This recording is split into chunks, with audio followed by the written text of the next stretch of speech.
everyone. My name is Emery Hemingway Brush V. This is Rachel Cummings and Liam Fry, my co-host for today. God bless. And today we'll be playing Monopoly. I'll be our banker today because I'm near the money and this stuff. So let's begin. I won the die roll with a 5. Pretty lucky of me. She rolled 2. He rolled 4, so you know. Get him. Gosh darn. Got a 5, and I'm the pup. A 5? Get that railroad. Pup. 1, 2, 3. My dude. I love dogs. I'll spend $200 on that railroad. That's a good investment, my dude. Oh yeah, railroads rock, bro. Rockin' railroads. Rockin' railroads, man. Rock and roll. All right, that's reading. That's reading railroad. Okay, Rachel, that's you. No, I thought it was him. He has rolled a 4. No, No, it's you goes still going clockwise. It doesn't matter who rolled what number. It's just go clockwise. Oh, okay. 8. Vermont Ave, bro. Choo choo. 1, 2, 3, 4, 5, 6, 7, 8. How Should buy fitting. that. Vermont Avenue. I'll pay 100. Nice. No, we should get a. I'm gonna stop saying that. A what? We should get a shot of you just with the hundreds and with ones and just going like this in front of the camera. Aw, yeah. That would be pure gas. 1 Vermont Avenue. Chaboy, get it. That's your turn, Liam Fresh boy. 8. An 8? Oh, Wow, you have to pay rent, dude. Oh, shucks. $30. No, it's 6. Can you read? Oh, 6. If you have a house, you have to have all 3 of them to make a house, though. Here you go, Rachel. I paid my rent. $6. 6 whole dollars. Wow. That's good rent for a night stay. For a night stay. 5. That's in jail. I'm just visiting, though. Are you though? Are you? Are you? Arg you? What? Like a pirate. Shut up. How is that relevant? Nice. Actually, the history of Monopoly is actually dated back to pirates. Well, pirates originally played it. Yeah. Ooh, 7. I thought I was gonna Saucy. get 1. 1, Choo 2, choo. 3, 4, 5, 6, 7. Wow. Wow, fitting. You I'll want pay $200. for Pennsylvania Railroad? No way. Heck yeah, I will. I'm dying. 9. You can use those, and Emery and I can use ones that have 6 on every side. And I'll roll. Community chest. Heck ye, my dude. Ooh. What do I get? Bad community. Ooh. Get out of jail free. Nice. Boy. Get it, my dude. Nice, dude. 8.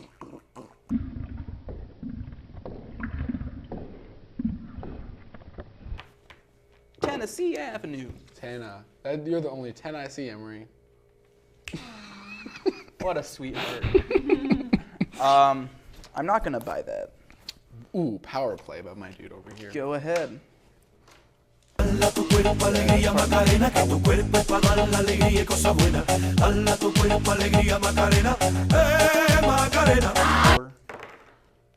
That's a 6 plus a 2. That's an 8. Yes. 1, 2, 3, Power 4, through that. 5, 6, 7, 8. Do you want to buy Indiana Ave? I'm okay. I'm a hat. You're Bruh. use the hat. You want a doggo. Liam just rolled that. Oh. I was Oh like, no! I paid $25 for each house and $100 for each hotel. No, that card is freaking brutal later in the game. I've had to pay like It's bad? $3,000 Feels bad, man. because of it. Like, no. You pay $25 for each house you own, and for each hotel you pay $100 because you have to make general repairs on all your properties. wait, no, he keeps that. I almost No. dropped this. Is that for everybody? No, it's just for him Oh, then why wouldn't he keep it? because he doesn't have to pay anything. Oh, it's just like a one-time Yeah. thing? That's 10.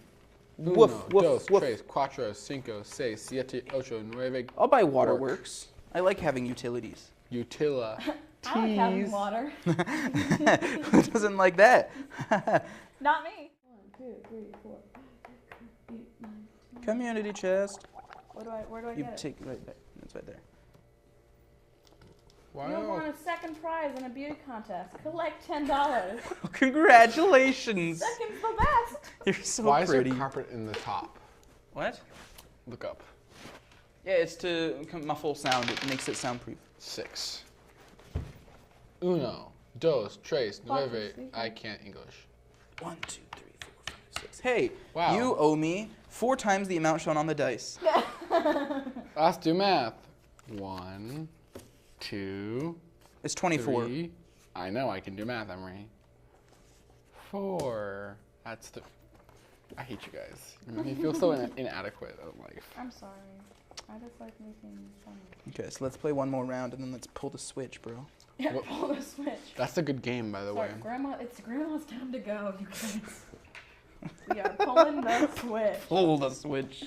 1, 2, 3, 4, 5. My dude. Wait. That's right. That's right. 3, 4, 5, 6. Ooh, I'll buy short line for 200. Short line, my short line.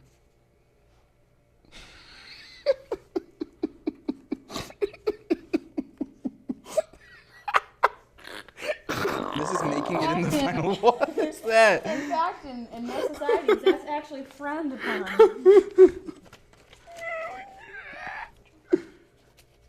Okay. 6.5 hours later. What a loser. I don't even care what I rolled because I'm still gonna beat you. Liam's in last place. As you can tell.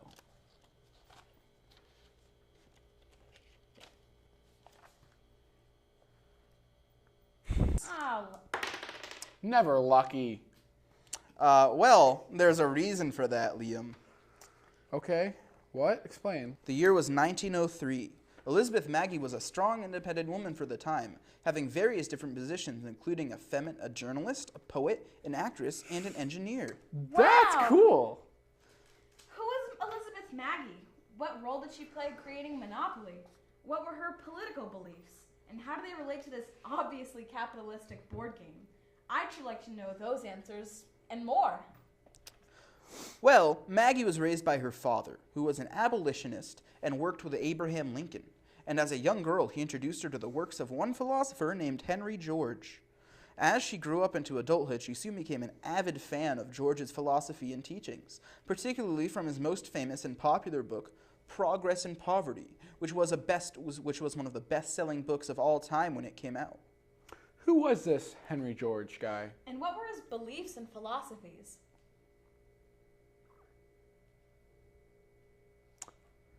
How did they affect and translate to Monopoly, Emery?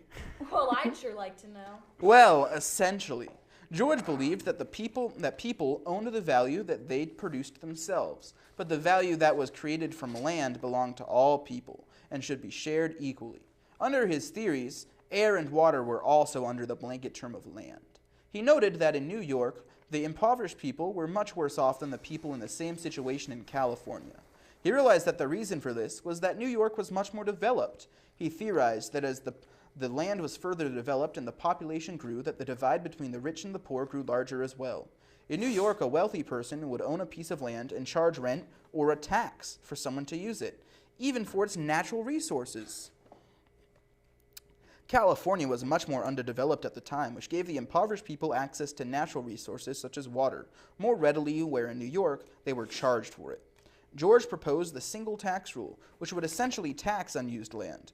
This would decentivize land speculation and would encourage landowners to develop land and do something productive with it, rather than do nothing while it rose in value. Under the current system, the one we have right now, you get taxed more if you have a building on your land. Under George's system, you would be taxed less, and rather have to pay more if you did nothing with it. As I said before, George's system counts water and air under the blanket term land. This is important because his system, in the current era, modern Georgism, would also tax people for harming the land or surrounding area. That would include polluting the air and water. If a company were to buy a piece of land to frack, under George's system, they would pay much more in taxes than they would currently. They would be underutilizing the land, having only the fracking taking place on it, and the byproducts of the fracking would cause them to pay more in taxes. Thus, George's system also decentivizes activities that would harm the environment and incentivize people to be more conservative and more earth-friendly. Whoa, that's like super great. Yeah, I agree. All in all, George's system decentivizes land grabbing and monopolistic behavior, rather encouraging productivity and development. This George is. Just take your time. This Georgism stuff sounds pretty neat. Doesn't sound too conservative. but it doesn't sound too liberal either. Where would it fall on the political spectrum? Well, if you were to place Georgism on a political scale, with capitalism or fascism being the far left and communism being the far capitalism and fascism being the far right and communism being the far left, Georgism would fall somewhere right in the middle, allowing individuals to make their own money and own property, but doing away with capitalistic greed and behaviors such as land speculation. Wow, that's pretty nifty, but I feel like we're a little bit off track here. How exactly does this Georgism stuff relate to Monopoly? Well, I'll tell you. As I stated before, Maggie was an avid follower of George's beliefs. By a relatively young age, she was very accomplished for a woman at that time. A feminist, short story and poetry writer, a comedian, a stage actress, an engineer, and a newspaper reporter. In 1906, as a woman, she was very accomplished for the time, and very independent. She wanted to simplify the basis for George's theory, so people could understand it better and share the philosophy in a fun way.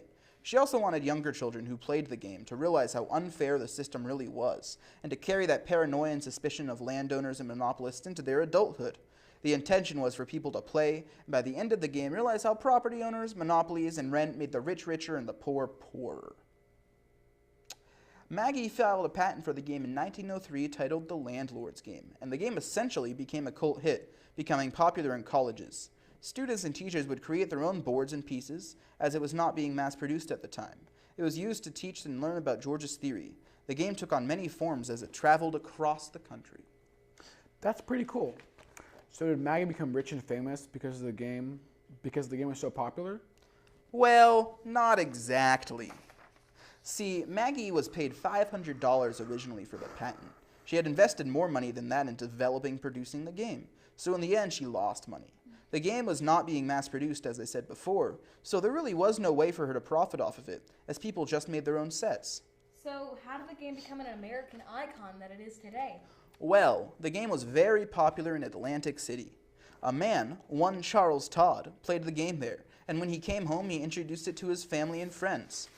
Charles Darrow was one such friend of Todd, and in 1929, Darrow lost his job as a heater salesman and was down on his luck.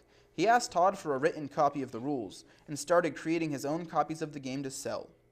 The Atlantic City version of the game he was replicating had changed all the street names to fit those of Atlantic City, because that's meta, man. Thus,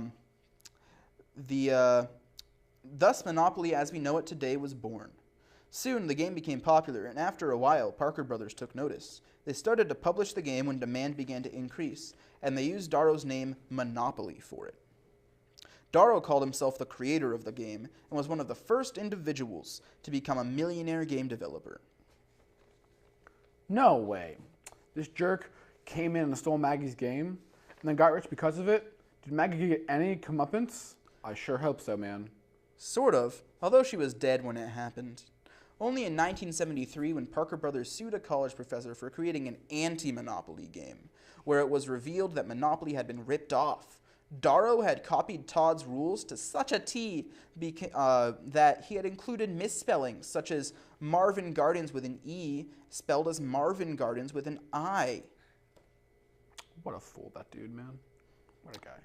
Well, what's really crazy, but sort of makes sense, is that for years, Parker Brothers marketed the game as being the all-American game of Monopoly, and used Darrow's underdog story to sell it to the American people.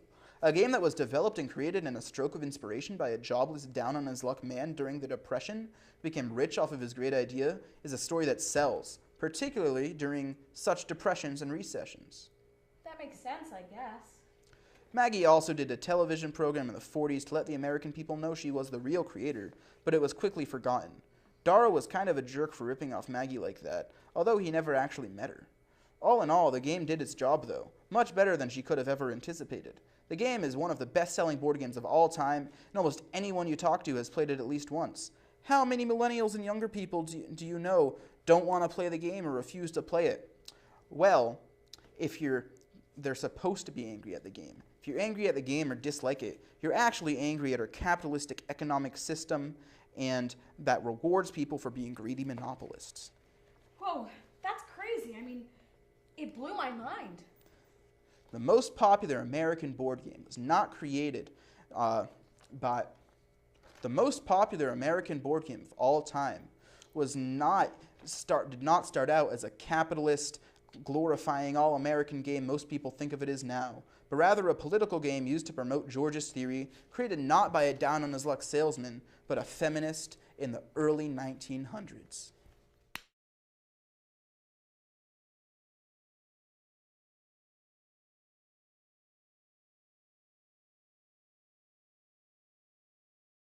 What a loser. I don't even care what I rolled because I'm still going to beat you. Liam's in last place. As you can tell.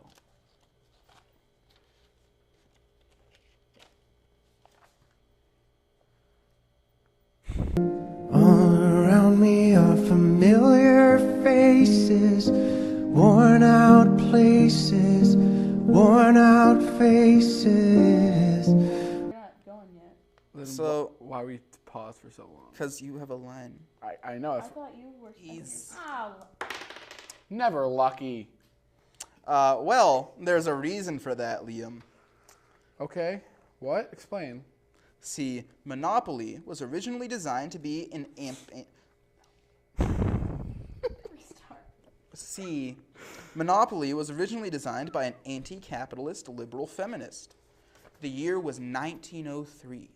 Elizabeth Maggie was a young, strong, independent woman for the time, having positions as a journalist, a poet, actress, and engineer. Wow! What? Cool, man.